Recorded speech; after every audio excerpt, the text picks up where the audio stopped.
நாமத்துக்கு மகிமை உண்டாவதாக. ஆசீர்வதிக்கப்பட்ட இந்த காலை வேளையிலே நாம் ஒரு சிறு கூட்டமாய் இந்த காலையிலே நாம் கூடி வர கர்த்தர் நமக்கு தயை பாராட்டினபடினால் அதிகமாக நான் கர்த்தரை ஸ்தோத்திரிக்கிறேன். விசேஷமாய் 9 மாதங்களும் நம்மை கண்மணியை போல பாதுகாத்து இந்த 10ஆம் மாதத்தின் இந்த முதல் நாள் அதிகாலை வேளையிலே நாம் கூடி வந்த கர்த்தர் நமக்கு தயை பாராட்டினதற்காக கர்த்தரை ஸ்தோத்திரம் பண்ண வேண்டும். எத்தனையோ பேர் இந்த உலகத்தை விட்டு கடந்த மாதங்களிலே கடந்து போயிருந்தாலும் கர்த்தர் இன்னும் நம்மை ஜீவனோடு சுகபலத்தோடு வைத்திருக்கிறார் என்று சொன்னால் அது தேவனுடைய மகா பெரிய கிருபை என்று மாத்திரம் நினைத்து அதிகமாய் கர்த்தருக்கு நாம் நன்றி சொல்ல கடனாளிகளாக இருக்கிறோம். இந்த காலை வேளையிலே நம்முடைய சிந்தனைக்கு ஆதாரமாக பரிசுத்த வேதாகமத்திலிருந்து யோபின் புஸ்தகம் 42ஆம் அதிகாரம் 2ஆம் வசனத்தை நாம் எடுத்து வாசிக்கலாம். யோபு 42:2. தேவரீர் சகலத்தையும் செய்ய வல்லவர், நீர் செய்ய நினைத்தது தடைப்படாது என்பதை அறிந்திருக்கிறேன்.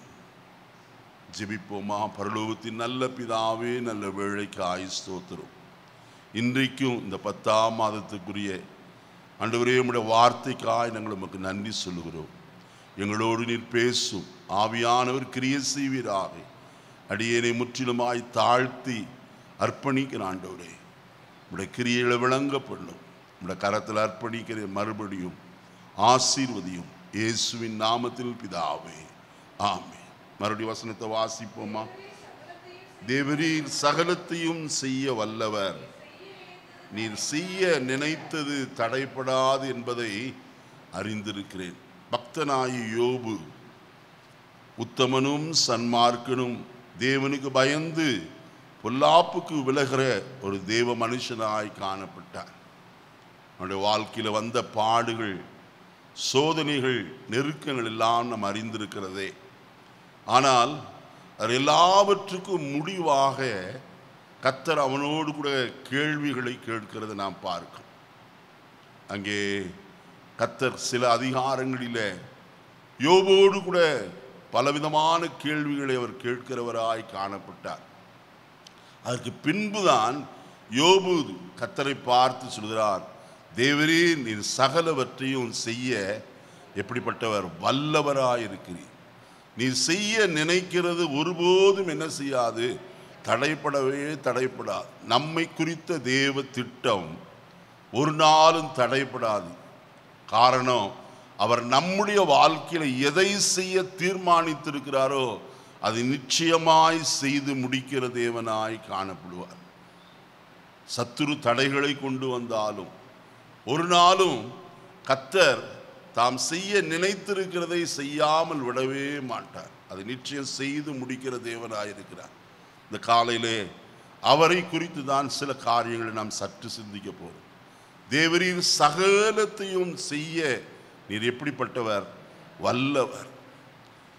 எரேமியா தீர்க்கதரிசியின் புஸ்தகம் 32ஆம் அதிகாரம் 19வது வசனத்திலே நாம் வாசிக்கும் போது தேவனுடைய குணாதிசயங்களை அங்கே நாம் பார்க்கலாம். வாசிப்போமா. யோசனையிலே பெரியவரும் செயலிலே வல்லவருமாயிருக்கிறீர். அவர் யோசனையிலே பெரியவர், அதே சமயத்தில் செயல்களிலே எப்படிப்பட்டவர், வல்லவராய் காணப்படுகிறார். எந்த செய்கையிலும் அவர் வல்லவர். அருமையானே, ஏசாயா தீர்க்கதரிசியின் புஸ்தகம் 28ஆம் அதிகாரம் கடைசி வசனத்திலே நான் வாசிக்கிற வேளையிலே வசனம் இப்படியாய் சொல்லப்பட்டிருக்கிறது. ஏசாயா, சேனைகளின் கர்த்தராகிய கர்த்தராலே உண்டாகிறது, அவர் ஆலோசனையில் ஆச்சரியமானவர், அவர் செயலில் எப்படிப்பட்டவர், வல்லவர் மட்டுமல்ல, அவர் மகத்துவமானவருமாய் காணப்படுகிறவர். அவருடைய செய்கையை குறித்து தான், அவருடைய வல்லமையின் தன்மையை குறித்து தான் இந்த காலையிலே சில காரியங்களை நாம் பார்க்க போகிறோம். முதலாவது வசனத்தை வாசிக்கலாம். தானியேல் தீர்க்கதரிசன புஸ்தகம் 3ஆம் அதிகாரம் 17வது வசனத்தை நான் வாசிப்போம். தானியேல் 3:17. நாங்கள் ஆராதிக்கிற எங்கள் தேவன் எங்களை தப்புவிக்க வல்லவராயிருக்கிறார். அவர் எரிகிற அக்கினி சூளைக்கும் ராஜாவாகிய உம்முடைய கைக்கும் நீங்களாக்கி விடுவிப்பார். இந்த சம்பவம் நமக்கு நன்றாய் தெரியும். நான் அதற்குள்ளே போக விரும்பவில்லை. தானியேல் அடிமையாக பாபிலோன் தேசத்திற்கு யூதேயாவிலே இருந்து எருசலேமிலிருந்து பாபிலோனின் ராஜாவாகிய நேபுகாத்நேச்சாராலே சிறைப்பிடிக்கப்பட்டு கொண்டு போகப்பட்டார்கள். கொண்டு போகப்பட்ட இடத்துல கர்த்தர் தானியேலோடும் மற்ற அவருடைய நண்பர்களோடும் கர்த்தர் கூட இருந்து தேசத்தில் உயர்த்தி வைக்கிறவராய் காணப்பட்டார். இந்த 3ஆம் அதிகாரத்தில் வாசிக்கிறோம். தானியேலுடைய நண்பர்கள் ஆகிய ஷாத்ராக், மேஷாக், ஆபேத்நேகு என்பவருடைய வாழ்க்கையில் வந்த ஒரு பெரிய சோதனை. பாபிலோன் தேசத்தில் ஒரு பெரிய சிலையை உண்டு பண்ணி சகலரும் அதற்கு முன்பதாக என்ன செய்ய வேண்டும், வணங்க வேண்டும் என்று சொல்லி அங்கே ராஜாவினாலே கட்டளை பிறப்பிக்கப்பட்டது. ஆனால் கட்டளை பிறப்பிக்கப்பட்டு எல்லாம் கூடி வந்திருந்த வேளையிலே கீதவாத்தியங்கள் வாசிக்கும் போது சகல மனுஷரும் தாழ விழுந்து அந்த சிலையை வணங்குறவர்களாய் காணப்பட்டார். ஆனால் வசனத்தில் வாசிக்கிறோம், ஷாத்ரக், மேஷக், ஆபேத்நேகு என்று சொன்ன இந்த 3 புருஷரோ அதற்கு முன்பதாய் விழுந்து வணங்காதபடிக்கு அவர்கள் தைரியமாய் நிற்கிறவர்களாய் காணப்பட்டார். காரணம், என்னையன்றி உனக்கு வேறே தேவன் உண்டாயிருக்க வேண்டாம், ஒரு சிலையையும் நீ வணங்கக்கூடாது என்று தேவனுடைய கட்டளையை நாம் அறிந்திருக்கிறோம். அதற்கு கீழ்ப்படிந்தவர்களாய் உறுதியாய் நின்றார்கள். அங்கே வசனத்தில் என்ன வாசிக்கிற, ராஜாவுக்கு முன்பதாய் கொண்டு போகப்பட்ட போது அங்கே மறுபடியும் ராஜா சொல்கிறான், மீண்டும் ஒரு விசை கூட உங்களுக்கு ஒரு தருணம் கொடுக்கப்படுகிறது. இசை வாசிக்கிற வேளையிலே தாழ விழுந்து பணிய வேண்டும். அப்படி செய்யாவிட்டால் எரிகிற தீச்சூளையிலே நீங்கள் என்ன செய்யப்படுவீர்கள், போடப்படுவீர்கள் என்று சொல்லப்பட்டது. தீச்சூளை இன்னும் 7 மடங்கு சூடு அதிகமாகும்படிக்கு நெருப்பு கொளுத்தப்பட்டது. வசனத்தில் நாம் பார்க்கிறோம், இந்த 3 புருஷரும் தைரியமாய் அவர்கள் நிற்கிறவர்களாய் காணப்பட்டார். அவர்கள் அறிக்கையிட்ட வசனத்தை தான் நாங்கள் வாசிக்க கேட்டோம். நாங்கள் ஆராதிக்கிற எங்கள் தேவன் எங்களை தப்புவிக்க எப்படிப்பட்டவர், வல்லவராயிருக்கிறார். நம்முடைய தேவன் தப்புவிக்கிற தேவனாய் காணப்படுகிறவர். எவரையும் தப்புவிக்க, அவருடைய நாமத்தின் மேல் விசுவாசம் உள்ள எவரையும் அவர் எப்படி என்ன செய்ய வல்லவர், தப்புவிக்க போதுமானவராய் காணப்படுகிறார். நான் வசனத்தில் நான் வாசிப்போமானால் அதை நன்றாய் நாம் புரிந்து கொள்ள முடியும். 91ஆம் சங்கீதத்திற்கு நாம் வருவோமானால் அங்கே வசனம் இப்படியாய் சொல்லப்பட்டிருக்கிறத நாம் பார்க்கலாம். 91ஆம் சங்கீதம்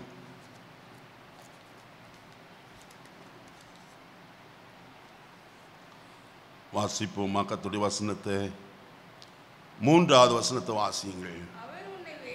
அவர் உன்னை வேடனுடைய கண்ணிக்கும் பாலாக்கும் கொள்ளை நோய்க்கும் உன்னை என்ன செய்வார்? பாருங்கள், வசனத்தில் தெளிவாய் சொல்லப்பட்டிருக்கு. அவர் உன்னை வேடனுடைய கண்ணிக்கும் பாலாக்கும் கொள்ளை நோய்க்கும் அவர் தப்பி வைக்கிறவர்.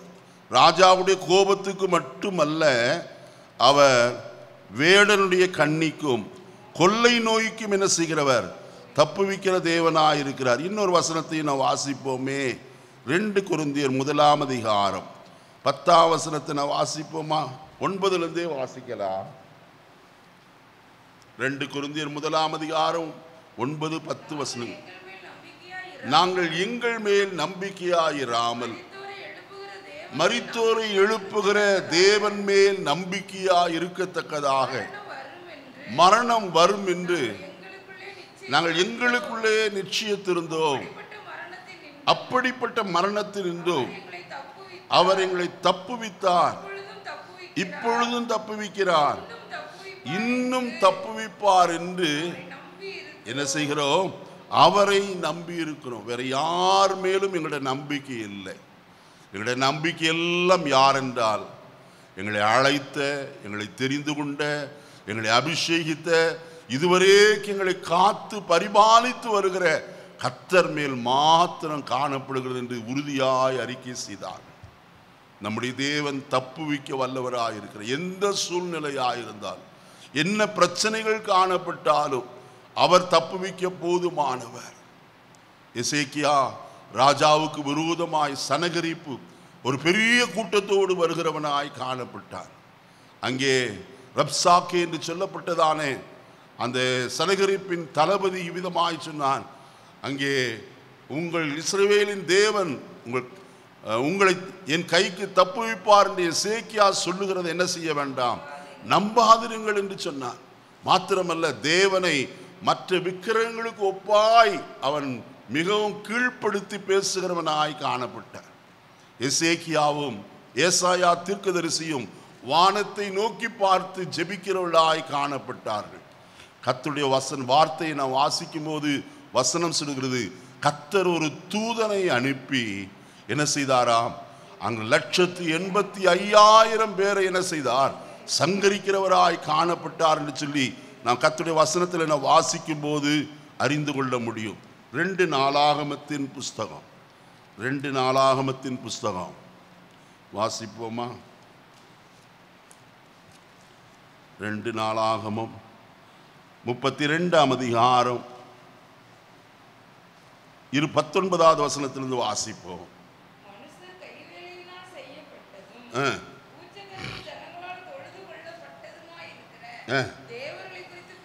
தேவர்களை குறித்து பேசுகிறது போல பிரகாரமாய் எருசலேமின் தேவனையும் குறித்து என்ன செய்தார்கள், பேசினார்கள்.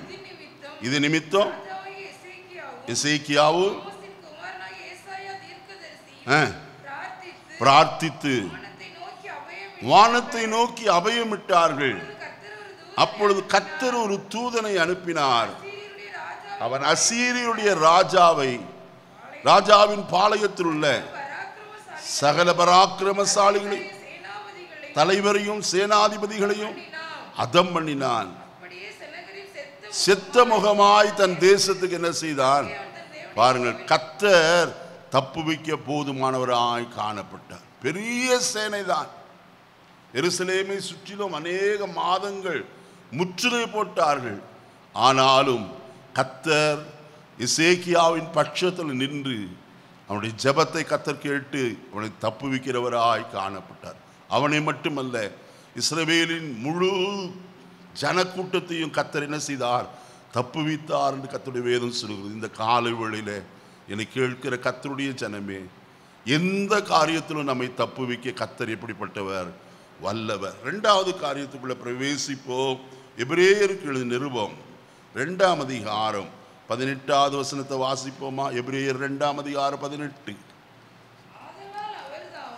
ஆதலால் அவர் தாமே சோதிக்கப்பட்டு பாடுபட்டதினாலே அவர்கள் சோதிக்கப்படுகிறவர்களுக்கு உதவி செய்ய எப்படிப்பட்டவர், உதவி செய்ய வல்லவர். தப்புவிக்க வல்லவர் மட்டுமல்ல, நமக்கு உதவி செய்யவும் அவர் எப்படிப்பட்டவராயிருக்கிறார், வல்லவராய் காணப்படுவார். தக்க சமயத்தில் உதவி செய்ய போதுமானவர். அருமையானே, மனுஷருடைய உதவி விருதா என்று எழுதப்பட்டிருக்கு. மனுஷர் உதவி செய்வேன் என்று சொல்லுவார்கள், ஆனால் கைவிடுகளுள்ளாய் காணப்படுவார்கள். சரியான சந்தர்ப்பத்தில் சொல்லுவார்கள், என்னால் முடியவில்லை, யாரையாயிலும் பார்த்து கொள்ளுங்கள், யாரிடத்தில் ஆயிலும் கேளுங்கள்.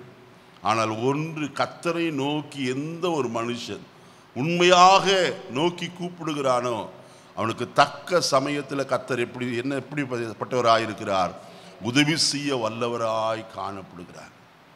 வசனத்தில் என்ன வாசிக்கிறோம், ஆபத்து காலத்தில் என்னை நோக்கி கூப்பிடு, நான் உன்னை விடுவிப்பேன், நீ என்னை என்ன செய்வாய், மகிமைப்படுத்துவாய் என்று சொல்லி சொன்னாரே. 91ஆம் சங்கீதத்தில் வாசிக்கிறோம், அவன் என்னை நோக்கி கூப்பிடுவான், நான் அவனுக்கு மறு உத்தரவு அருளி செய்து ஆபத்தில் நானே அவனோடு இருந்து அவனை தப்புவித்து என்ன செய்வேன், கனப்படுத்துவேன் என்று சொல்லி கர்த்தர் சொல்லி இருக்கிறாரே. இந்த காலையிலே என்னை கேட்கிற கர்த்தருடைய பிள்ளைகளே, கர்த்தர் உதவி செய்ய போதுமானவராயிருக்கிறார். உதவி செய்வது யாருக்கு என்று சொல்லி வசனத்தில் வாசிக்கிற வழியில தெளிவாய் அறிந்து கொள்ளலாம். அதே எபிரேயர் 2ஆம் அதிகாரம் வாசிப்போமா? 16வது வசனத்தை வாசிக்கலாம். ஆதலால் அவர் தேவ தூதருக்கு உதவியாக கை கொடாமல் ஆபிரகாமின் சந்ததிக்கு உதவியாக என்ன செய்தார்? யோசித்து பாருங்க. யாருக்கு கை கொடுக்கலையா? தம்முடைய தூதர்களுக்கு, தம்மோடு கூட இருக்கிற தூதர்களுக்கு, 1000 தூதர்கள். அவர் இரவு பகலாக சேனைகளின் கர்த்தர் பரிசுத்தர் பரிசுத்தர் பரிசுத்தர் என்று ஓய்வில்லாமல் துதித்து கொண்டிருக்கிறார்களே, அவர்களுக்கு உதவியாக அவர் கை கொடுக்காதபடிக்கு பின்ன யாருக்கு கை கொடுத்தாராம்? ஆபிரகாமின் பிள்ளைகளுக்கு கர்த்தர் கை கொடுக்கிறவராய் காணப்பட்டார். ஆபிரகாமின் பிள்ளைகள் யார்? கர்த்தருடைய வசனம் சொல்லுகிறது. கலாத்தியருக்கு எழுதின நிருபத்தில் நான் வாசிக்கும் போது இவ்விதமாய் நான் வாசிக்கலாம்.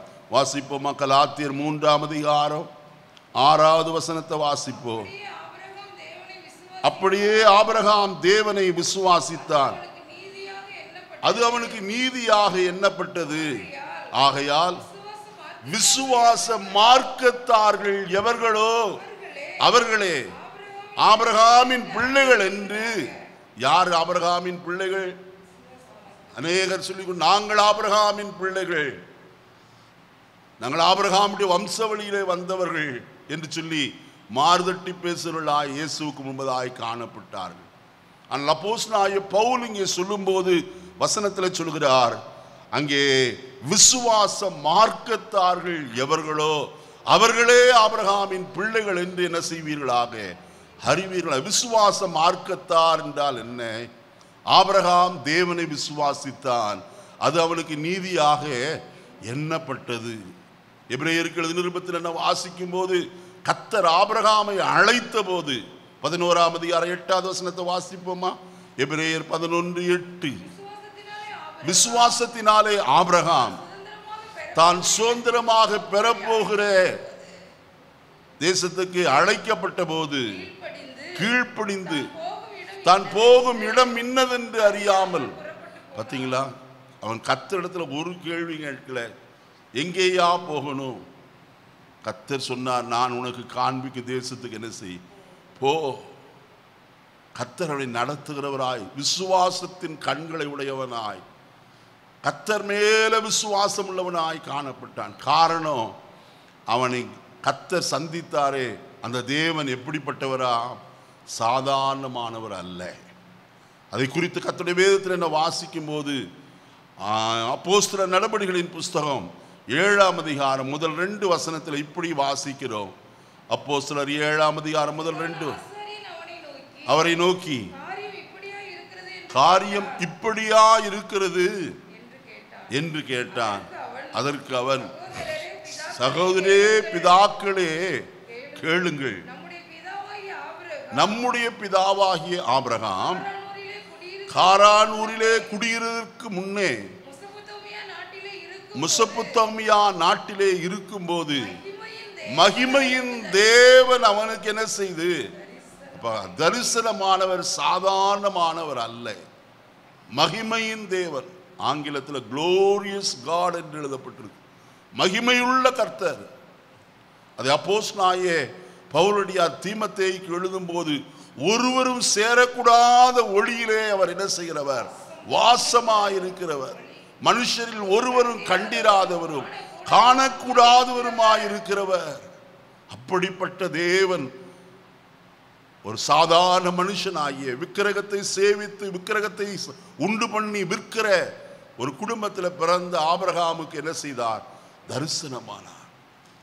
தான் செய்து வைத்த எந்த தெய்வமாகிலும் ஒரு நாளும் அவனோடு பேசினதில்லை.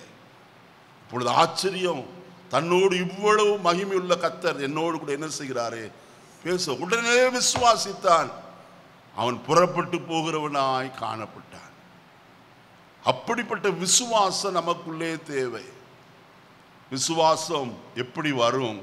கேள்வியினாலே வரும். தேவனுடைய வசனத்தை யார் கேட்கிறார்களோ அவருடைய இருதயத்தின் ஆழத்தில் என்ன செய்யும்? விசுவாசம் வரும். 12 வருஷமாய் வியாதிப்பட்ட ஸ்திரீயை குறித்து நாம் அறிந்திருக்கிறோம். அவள் இயேசுவை குறித்து என்ன செய்தாலாம்? கேள்விதான் பட்டாள். கேட்டாள். அவரை குறித்து நடக்கிற அற்புதங்களையும் அடையாளங்களையும் குறித்து கேட்டாள். உடனே அவள் செய்த காரியத்தை நாம் வசனத்தில் வாசிக்கிறோம். தன் இருதயத்தில் ஒரு தீர்மானம் செய்தாள். நான் அவருடைய வஸ்திரத்தின் ஓரத்தை தொட்டாகிலும் என்ன செய்வேன், சுஸ்தமாவேன் என்று சொல்லி தீர்மானத்தோடு புறப்பட்டால் போனவள் தொட்டால் சுஸ்தமானால் வசனத்தில் வாசிக்கிறோம். அதே போல நம்முடைய ஜீவிதத்தில் விசுவாசம் நமக்கு தேவை. ஐயா, விசுவாசமானது நம்பப்படுகிறவர்களின் உறுதியும் காணப்படாதவர்களின் நிச்சயமா இருக்கிறது என்று எழுதப்பட்டிருக்கிறதே. நம்முடைய விசுவாசமே உலகத்தை ஜெயிக்கிற ஜெயம். அருமையானே, ஒரு கடுகளவு விசுவாசம் இருந்தாலும் கர்த்தர் பெரிய காரியத்தை நம்மை கொண்டு செய்ய வல்லவராயிருக்கிறார். இப்போ விசுவாசம், நம்முடைய விசுவாசத்தை கர்த்தர் கனப்படுத்துகிறவர். நம்முடைய விசுவாசம் மார்க்கத்தார்கள், மார்க்கம் என்றால் வழியா இருக்கிறது. அந்த விசுவாச மார்க்கத்தில் யாரெல்லாம் நடக்கிறார்களோ அவர்கள் எல்லாரும் ஆபிரகாமின் பிள்ளைகள் என்று என்ன செய்வீர்களாக, அறிவீர்களாக. 9வது வசனத்தில் இப்படி வாசிக்கிறோம், அந்தப்படி விசுவாச மார்க்கத்தார் விசுவாசம் உள்ள ஆபிரகாமுடனே என்ன செய்யப்படுகிறார்கள், ஆசீர்வதிக்கப்படுகிறார்கள். அப்படி ஆபிரகாமின் பிள்ளைகளுக்கு தான் கர்த்தர் உதவி செய்ய எப்படி என்ன செய்கிறாராம், கை கொடுக்கிறவராய் காணப்படுகிறார், தூக்கி விடுகிறார். பக்தனாகிய தாவீது 18ஆம் சங்கீதத்தில் அவர் உயரத்திலிருந்து தமது கையை என்ன செய்து நீட்டி என்று எழுதப்பட்டிருக்கிறத நாம் வாசிக்கலாம். 40ஆம் சங்கீதத்தில் வாசிக்கும் போது பயங்கரமான குழியிலும் உளையான சேற்றிலும் இருந்து அவர் என்ன செய்து தூக்கி எடுத்து என்று எழுதப்பட்டிருக்கிறது. பேதுருவின் மாமி ஜுரமாய் கிடந்தால் இயேசு தம்முடைய கையை நீட்டி அவளை என்ன செய்தார், எழுந்திரு என்று சொல்லி அவளுக்கு இருந்த காய்ச்சலை அதட்டினார். உடனே அவள் என்ன செய்தால், எழுந்திருந்தாள். தலித்தாகுமி என்று சொல்லப்பட்ட அந்த ஸ்திரீ, அந்த சின்ன பெண்ணை குறித்து நமக்கு தெரியும். அவள் மரித்து போனாள். இயேசு அந்த வீட்டுக்குள்ள போய் சிறு பெண்ணை கையை பிடித்து தலித்தாகுமி எழுந்திரு என்று சொன்னார். உடனே அவள் என்ன செய்தாள், எழுந்திருந்தாள். இன்றைக்கு நமக்கு உதவி செய்ய போதுமானவர். மனுஷர் நம்மை கைவிடலாம். தாவீது சொல்லுகிறாரே 27ஆம் சங்கீதம் 10வது வசனத்தில், என் தகப்பனும் என் தாயும் என்னை கைவிட்டாலும் கர்த்தர் என்னை என்ன செய்வார், யார் கைவிட்டாலும் சரி. அருமையானவர்களே, எந்த மனுஷன் நம்மை கைவிட்டால், நாம் நம்பினவர்கள் நம்மை கைவிட்டாலும் கர்த்தர் நம்மை கைவிடவே மாட்டார். ஒரு நாள் ஆகிலும் நம்மை நடுவழியிலே அநேகர் நிறுத்தி விடலாம். ஆனால் கர்த்தர் நம்மை தொடர்ந்து நடக்க பண்ண போதுமானவராக இருக்கிறார். இந்த காலை வேளையில் எல்லா பயத்தோடு நடுக்கத்தோடு உங்களுடைய முன்பாக நின்று கொண்டு கர்த்தருடைய வசனத்தை சொல்கிறேன். தேவன் உங்களுக்கு உதவி செய்ய வல்லவர். இந்த 10வது மாதத்தில் உங்களுக்கு என்ன உதவி தேவையோ அந்த உதவியை செய்ய கர்த்தர் போதுமானவராய் காணப்படுகிறார். அவரால் எல்லாம் கூடும் என்பதை இந்த காலை வேளையில் அறிந்து கொள்ளுங்கள். யாரெல்லாம் உங்களுக்கு எதிர்ப்பாக இருந்தாலும், யாரெல்லாம் உங்களுக்கு விரோதமாக இருந்தாலும், உதவி செய்ய மறுத்தாலும், உங்களுக்கு உதவி செய்ய ஒருவர் உண்டு. அவர் தம்முடைய தூதனை அனுப்பி நமக்கு உதவி செய்ய போதுமானவராய் காணப்படுகிறார். அவரை நோக்கி பார்ப்போம். 3வது காரியத்துக்குள்ள கடந்து போவோம். வாசிக்கலாம் கர்த்தருடைய வசனத்தை. 2 கொரிந்தியர் 9ஆம் அதிகாரம் 8வது வசனத்தை நான் வாசிக்கலாம். 2 கொரிந்தியர் 9ஆம் அதிகாரம். மேலும் நீங்கள் எல்லாவற்றிலும் எப்பொழுதும் சம்பூர்ண உடையவர்களாயும் சகலவித நற்கிரியைகளிலும் பெருகிறவர்களுமாய் இருக்கும்படியாக தேவன் உங்களிடத்தில் சகலவித கிருபையையும் பெருக செய்ய வல்லவராயிருக்கு. கர்த்தர் உங்களை பெருக செய்ய வல்லவராயிருக்கிறார். அருமையானே, சகலவித கிருபையையும் பெருக செய்ய வல்லவர். கிருபை இல்லாவிட்டால் நம்மால் ஒன்றுமே கூடாது. எத்தனையோ நம்மை பார்க்கிற திடகாத்திரமாய் காணப்பட்டவர்கள், நன்றாய் ஆகாரம் புசித்து பலனாய் காணப்பட்டவர்கள், மார்தட்டி சொன்னவர்கள், எங்களுக்கு எந்த வியாதி வராது, நாங்கள் இந்த நாட்களில் நன்றாயிருப்போம், மறிக்க மாட்டோம் என்றெல்லாம் சவால் விட்டவர்கள் நொடி பொழுதிலே சாய்ந்து போனார்கள். மண்ணுக்குள்ளே மறைந்து போனதை நாம் அறிந்திருக்கிறோம். ஆனால் இன்னும் நம்மை உயிரோடு கூட கர்த்தர் வைத்து இன்று காலையிலே கர்த்தருடைய சன்னிதானத்தில் கொண்டு வந்து நிறுத்தி இருக்கிறார் என்று சொன்னால் அது அவருடைய கிருபை மட்டுமே அல்லாதபடிக்கு வேறு ஒன்றும் இல்லை.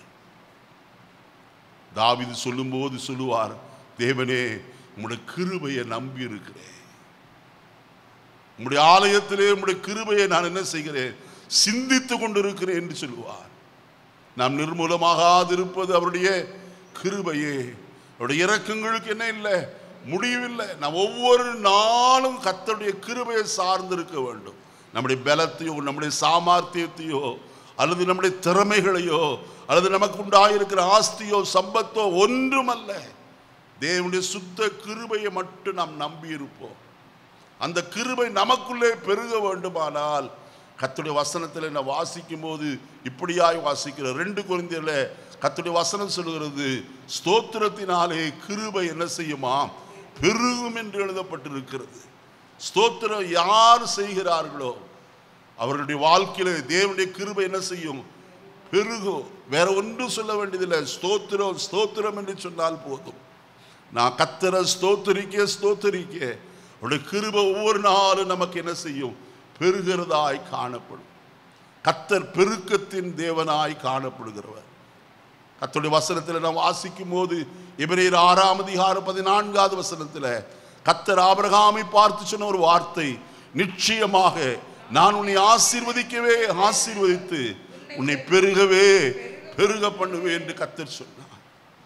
நிச்சயமாக, வெரிலி என்று எழுதப்படும். நிச்சயமாய் கர்த்தர் என்ன செய்ய வல்லவர், உங்களை பெருக செய்ய வல்லவராய் காணப்படுகிறார். எந்த காரியத்திலும் அவருடைய பெருக்கத்தை நீங்கள் காண முடியும். அருமையானவர்களே, கர்த்தருடைய வசனத்தில் நான் வாசிக்கும் போது வசனம் சொல்கிறது, உபாகமத்தின் புஸ்தகம் 1ஆம் அதிகாரத்தில் நீங்கள் இப்பொழுது இருக்கிறதை பார்க்கிறோம் 1000 மடங்கு அதிகமாயிருக்கும்படிக்கு உங்கள் பிதாக்களின் தேவனாய கர்த்தர் உங்களுக்கு சொல்லியபடியே உங்களை என்ன செய்வார், அவர் பெருக செய்வார் அல்லது ஆசீர்வதிப்பார் என்று கர்த்தருடைய வசனத்தில் நான் வாசிக்கும் போது அறிந்து கொள்கிறோம். அவராலே எல்லாம் கூடும். நான் உபாகமத்தின் புஸ்தகத்தில் நான் வாசிக்கும் போது கர்த்தருடைய வார்த்தை விதமாய் சொல்லப்பட்டிருக்கிறதை நாம் பார்க்கலாம். வாசிப்போமா? உபாகமத்தின் புஸ்தகம் 7ஆம் அதிகாரம், உபாகமத்தின் புஸ்தகம் 7ஆம் அதிகாரம்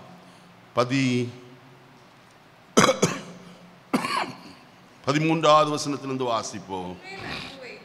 உன்மேல் அன்பு வைத்து உன்னை ஆசீர்வதித்து உனக்கு கொடுப்பேன் என்று உன் பிதாக்களுக்கு ஆணையிட்ட தேசத்தில்.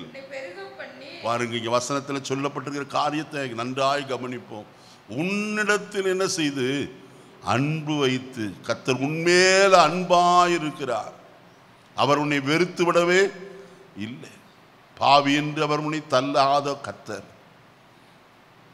நீ வேண்டாம் என்று சொல்லி ஒரு நாளும் தள்ளுகிறவர் அல்ல. தகப்பனும் தாயும் தள்ளலாம், நாம் நம்பினவர்கள் நம்மை தள்ளிவிடலாம், ஆனால் அவர் தள்ளுகிறவர்கள். அவர் முடிவு பரியந்தம் அன்பாய் இருக்கிறவர். இங்கே வசனத்தில் சொல்லப்பட்டிருக்கிறது, உன்மேல் அவர் என்ன செய்து அன்பு வைத்து. அந்த அன்பு எப்படிப்பட்டது? மாயமற்றது, கபடற்றது. எதுவரைக்கும் அன்பு வைத்தாராம்? யோவான் 13ஆம் அதிகாரம் 1வது வசனத்தில் தம்முடைய சீஷரிடத்தில் முடிவு பரியந்தம் என்ன செய்தாராம்? முடிவு பரியந்த கடைசி வரைக்கும், ஈவன் தி லாஸ்ட், கடைசி வரைக்கும் அவர் என்ன செய்தார்? அன்பு வைத்தார். அந்த அன்பு வைக்கிற கர்த்தர் தான் இங்கே சொல்லுகிறார், உன்னை ஆசீர்வதித்து உனக்கு கொடுப்பேன் என்று உன் பிதாக்களுக்கு ஆணையிட்ட தேசத்தில் உன்னை என்ன செய்வேன்? பெருக பண்ணுவேன். எதிலெல்லாம் பெருக பண்ணுவார்? உன் கற்பத்தின் கனியையும் உன் நிலத்தின் கனிகளாகிய உன் தானியத்தையும் உன் திராட்சரசத்தையும் உன் எண்ணெயையும் மாடுகளின் பலனையும் உன் ஆட்டு மந்தைகளையும் ஆசீர்வதிப்பார். சகல ஜனங்களை பார்க்கிலும் நீ ஆசீர்வதிக்கப்பட்டிருப்பாய்.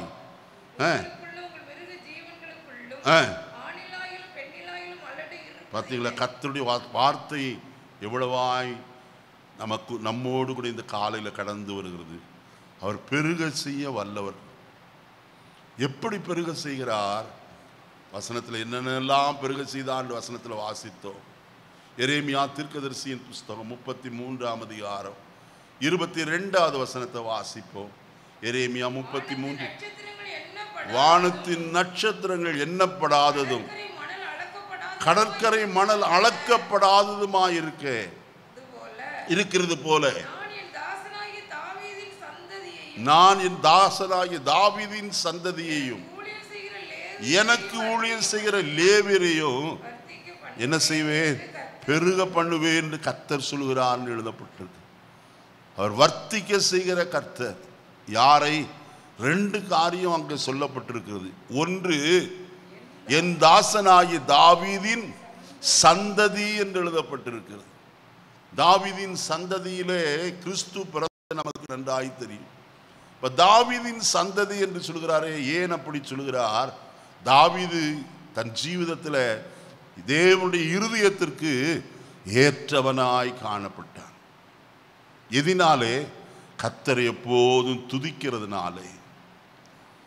கர்த்தரை நான் எக்காலத்திலும் ஸ்தோத்திரிப்பேன், அவர் துதி எப்போதும் என் வாயில் இருக்கு. நான் உயிருள்ள மட்டும் என் தேவனை என்ன செய்வேன், கீர்த்தனம் பண்ணுவேன், இறுதி மூச்சு வரைக்கும் நான் அவரை துதிப்பேன்னு சொல்லி தாவீது சொல்லுகிறாரே.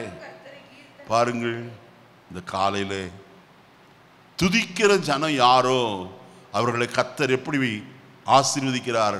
வானத்தின் நட்சத்திரங்களைப் போலவும் கடற்கரை மணலை போலவும் கர்த்தர் வர்த்திக்க பண்ணுகிற தேவனாய் காணப்படுகிறார்.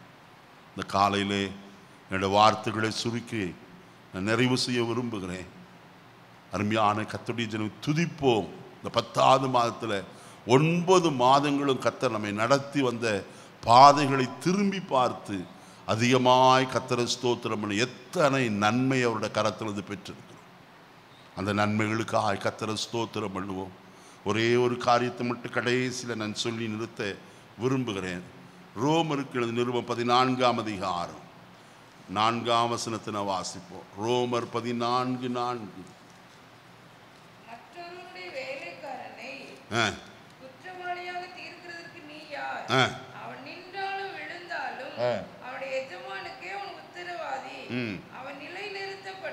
அவன் நிலைநிறுத்தப்படுவான். தேவன் அவனை நிலைநிறுத்த கர்த்தர் யார்? நிலைநிறுத்த வல்லவராய், உறுதிப்படுத்த வல்லவராய் காணப்படுகிறார். நம்முடைய பலத்தினாலே நாம் நிற்க முடியாது. நம்முடைய சாமர்த்தியத்தினாலே, நம்முடைய திறமைகளினாலே நாம் நிற்க முடியாது. நிற்கிறேன் என்று சொல்லுகிற எவனும் விழாதபடிக்கு என்ன செய்ய கடவன்? எச்சரிக்கையாயிருக்க கடவன். அப்ப நம்ம நிற்பது எது? கர்த்தருடைய கிருபை தான். கர்த்தர் தான் நம்மை நிலைநிறுத்த வல்லவர். அவர் அதற்காக என்ன செய்கிறார்? 1 பேதுரு 5ஆம் அதிகாரம் 10வது வசனத்தை வாசிப்போம். 1 பேதுரு 5:10.